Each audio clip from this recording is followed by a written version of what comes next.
भारत पाकिस्तान के बीच 10 मई को हुए संघर्ष विराम का असर एक दिन बाद 11 मई को देखने को मिला।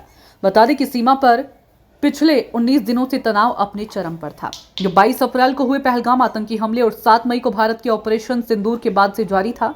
इसे लेकर भारतीय सेना ने बयान भी जारी किया। सेना ने कहा कि शनिवार शाम को भारत और पाकिस्तान के बीच संघर्ष विराम पर सहमति बनने के बाद रविवार और सोमवार के दरमियान रात जम्मू कश्मीर और नियंत्रण रेखा और अंतर्राष्ट्रीय सीमा से लगे अन्य इलाकों में काफी हद तक शांति रही। इस दौरान गोलीबारी और फायरिंग की कोई घटना नहीं हुई, जो 19 दिनों में पहली शांतिपूर्ण रात रही। 11 मई की रात नहीं हुआ संघर्ष विराम का उल्लंघन। भारत पाकिस्तान सीमा पर 11 मई की रात एक महत्वपूर्ण बदलाव लेकर आई, जिसने पहलगाम हमले के बाद संघर्ष विराम उल्लंघन में पहली बार पूरी तरह से शांति स्थापित की है। 23 अप्रैल से 6 मई तक नियंत्रण रेखा से लगे कई सेक्टरों में छोटे हथियारों से गोलीबारी की घटनाएं सामने आई, जो 7 से 11 मई के बीच भारी गोलीबारी और हवाई हमलों तक बढ़ गई थी। पुंछ के सुरनकोट में सामान्य स्थिति हो गई है। यह एक सीमावर्ती इलाका है जो हाल ही में भारी गोलीबारी और संघर्ष विराम के उल्लंघनों की मार झेलने के बाद काफी हद तक नुकसान पहुंचा था। घर छोड़कर भागने पर मजबूर हुए थे स्थानीय। बता दें कि सिर्फ 2 दिन पहले सुरनकोट में भारी गोलीबारी हुई, जिससे निवासियों में दहशत फैल गई।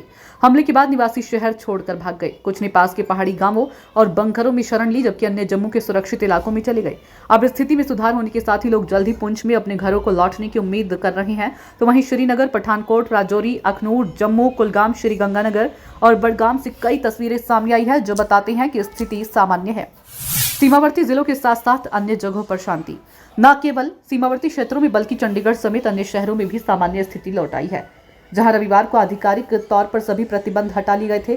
चंडीगढ़ के डिप्टी कमिश्नर ने कहा कि परिणाम स्वरूप दैनिक जीवन फिर से शुरू हो गया है और स्थिति अब स्थिर है। दुकानों और अन्य व्यावसायिक प्रतिष्ठानों को सामान्य समय के अनुसार खुले रहने की अनुमति है। डिप्टी कमिश्नर ने कहा कि नागरिकों से अनुरोध है कि वे किसी भी तरह की गलत जानकारी या गलत सूचना न फैलाएं।